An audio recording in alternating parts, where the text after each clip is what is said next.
ndema leydi Sénégal jogii ko sifaaji keewɗi. eɗen jogii ndema nguuranteeri, eɗen jogii ndema njulaagu. E nder heen noon, e nder ndema nguuranteeri kadi eɗen mbaawi yaltinde heen geɗe goɗɗe calti goɗɗi, hay sinno kiɗe tawtee e ndema njulaagu walla mbaylaandi, kono noon ngannden ne ko ɗum ndema nganndanɗaa hoore maaɗa ko ɗum ndema nguuranteeri, hay sinno ko doole mum keewaani. Sabu ndema nguuranteeri koko wuuraa ko woni maaro, woni gaweeje, kono woni ɓe mbiya ñambe, ɓe mbiya puloogu. Kono ɗeen geɗe fof ɗo e Sénégal ɓuri waawde remeede ko faataata to banngal ndema sewo sewooji. Kono basalle nattii heen e nganndanɗaa hoore maaɗa ko wiyetee pompiteer, ko eggaa leydi ngondi nattinaa e jeyi meeɗen watti remeede haa dattii ni faataate hoore muɗum, ko nganndanɗaa ɗum woni jeyi meeɗen hanki hecciyanki. Maaro lomtiima gawri. Gawri ko ndema nguuranteeri, gaweeje ko leƴƴi mbaɗi, kanji fof iɗe nguuree, nde wonnoo neɗɗo remirannoo tan ko haa nattina e fawru muɗum ene wuura heen, ɗum wi ɗum ndema nguuranteeri. Ndema sewo sewooji noon aɗan waɗatenoo tan ko lowre muɗum, ndema tan follere maaɗa, faataaɗa maaɗa, basalle maaɗa, seeɗa seeɗa ɗum wiyaa sewo sewooji, koko artata tan e barme.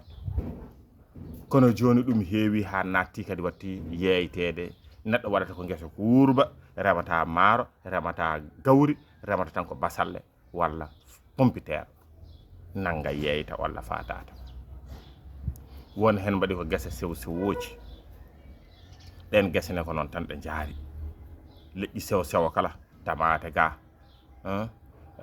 lujumaaji gaa, ko Faraysi wiyta lujum ko, nganndanɗaa hoore maa batayse ne ɗoon, jahate ne ɗoon, carotte ne ɗoon, nawe ne ɗoon.